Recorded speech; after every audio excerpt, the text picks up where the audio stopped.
we're going to talk Arsenal now. A bittersweet evening at the Emirates Stadium for the Gunners. The big news, the positive news, was that they got Bukayo Saka back. And not only did he return to action, he returned with a goal. But the bad side is that they've lost Gabriel, who is such an important part of that Mikel Arteta defence. And, you know, for a long time this season, Flex, it feels like we've been talking about Arsenal as maybe lacking in the final third, not having that creative spark at times, missing that striker. That's very well documented. But my counter-argument has always been they've been able to lean on their defensive side, and that's why they're still second. That's why they're still in the Champions League. But to take out one of the key pieces now in Gabriel, and potentially Jurriën Timber as well, and have Ben White unavailable while Calafiori's picked up an injury too on international duty, all of a sudden it looks really worrying at the back. Yeah, it's almost just like pop that balloon of hope and excitement that Bukayo Saka's back, so you can give this two-legged tie against Real Madrid a real good go. Because I'll be honest, Harry, I was sort of thinking that Arsenal can give Real Madrid a good run for their money. But with these omissions, and obviously we don't know the extent of some of them, I think you're waiting for Timber to see how bad, or whether it's just precautionary, who knows. Gabriel, hamstring, he's not playing on Thursday. No, surely not. Feel like at minimum the first leg, and even that couple of weeks, that'll be both legs, right? That gap is too big. If you have to, and there's no Ben White, I just cannot see how you're going to compete against Real Madrid's front line. With that, it would take a monumental effort, and it's really unfortunate for Arsenal because you've basically traded Saka for Gabriel, and like you said, with the defence and the midfield being so solid, it's what's allowed you to kind of sneak by. All you've got to do is focus on usually only having to score a goal. You can keep a clean sheet or 2 goals max, and Marino's been trying to chip in and do that to just keep you afloat until you get Saka back and get some reinforcements in. But that is too big a loss, and now I really fear for Arsenal over those 2 legs, because it was already a tough ask with just Saka coming back. You take out Gabriel, you take out Jurriën Timber, and there's no Ben White. Nah. Yeah, it's a problem. And obviously, you know, Calafiori's out as well. That's another one. Yeah. And so you're looking at that defensive line. What would that be? Right back, there's no Tomiyasu. Who would play right back? Partey? Probably Thomas Partey. But then you're taking away, for me, your best number 6. Yeah. So whichever way you kind of shuffle the pack, it doesn't look very positive. Kivior coming in as well. Kivior coming in next to Saliba. Honest kid, you know, no worries about that. But the drop-off is just too big. I completely agree. And we've been talking a lot about the Gabriel injury specifically, because that's the one that feels like the most damaging. He's the one that you look at and feel is irreplaceable among those that are injured at the moment. Ali McCoist was speaking about this on the breakfast show, and he feels that the loss of Gabriel is bigger than if they would have not had Bukayo Saka. Do you agree with that? I do agree. In isolation, we say Arsenal's best player is Bukayo Saka, right? In isolation. But as a defensive unit, and what gives you the platform to truly go and win games and shut opposition out and be as good as you are, it does stem from that spine, right? It does stem from the nucleus at the back. And I agree with Ali. Swap, if you said you could keep it as it is and Saka can't come back, you'd have a better chance, weirdly, with Gabriel still fit, if you get what I mean. Don't get me wrong, it's a huge ask for Ethan Nwaneri, you know, Marino through the middle. I get it. But the basis is still there to have the shutout of Real Madrid. You're putting in players like Kivior in against Mbappe, Vinicius and Rodrigo. It's scary hours. Jude arriving late.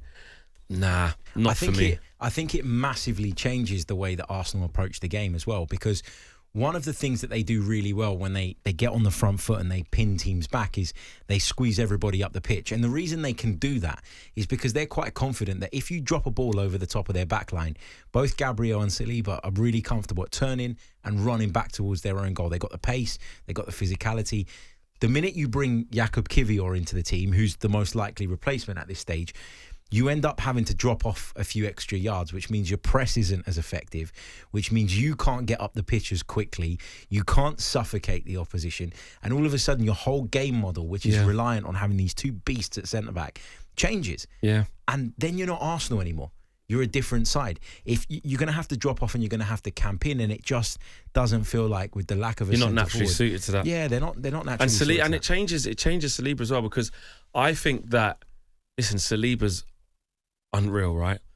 But there's something, I just think Gabriel sometimes, you can explain more for me, but I think he gets overlooked as like 100%. who the best centre-back actually is. He's personally, he's the conduit, 100%. And I feel like I think it's a disrespect to say he's holding Saliba's hand. That's probably too strong a phrase. But without Gabriel there, I don't think Saliba can look as good as he does. When Saliba's not playing, I think Gabriel has a better chance of holding Kivior's hand through a game rather than the other way around, if you get what I mean. And actually, weirdly, I know the conversation's not about this, but you could have been, I don't want to, not wishing injury on any players, but if Saliba had got injured and Gabriel didn't, it wouldn't be as bad. Yeah, I agree. Do you know what I mean? I agree with because that, I think he's the aggressor. He's the one who really organises everything. He has the method to the madness. He can do it all. And Saliba's unbelievable, right? Unbelievable defender. But I just think that Gabriel is the bigger miss and the better player. I think Gabriel's the one that goes and challenges. He's the aggressor. He's the one that goes and wins the ball back. And Saliba is the guy who is a little bit tidier in possession and will clean up. Yes. And then progress the ball. Exactly. And Kivior can't replicate that. No, he can't. He can't get anywhere near it because he's not up to it. He's not at the same level as Gabriel. Yeah. So that is a real scary miss for Arsenal. One that, if I was an Arsenal fan, I would be really gutted by that. Yeah, it's of huge concern. You just wonder if maybe they're keeping their cards close to their chest. Can I ask you this actually? Just with the hamstring injuries, you got some big. Was it four? Four big ones. And two of them have required surgery. Two of them required surgery. Is there anything I'm just throwing out there, just Arteta's methods? We always talk about Arsenal, how the intensity in which they play at in both directions. Every player who plays, there's no luxury players. It's not like a Mo Salah where you go, listen, don't worry, Bukayo, you kind of stay out there. We got you. Everyone's kind of running equally.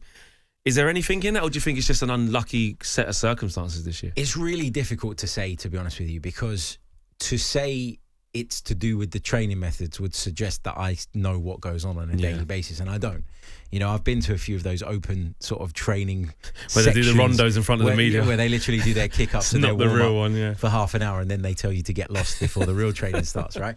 So, but you can't tell from those things, and I find it a little bit strange when people pretend as if they know everything that goes on. It's so well protected. It's so sort of enclosed in terms of the environment. It's difficult to know.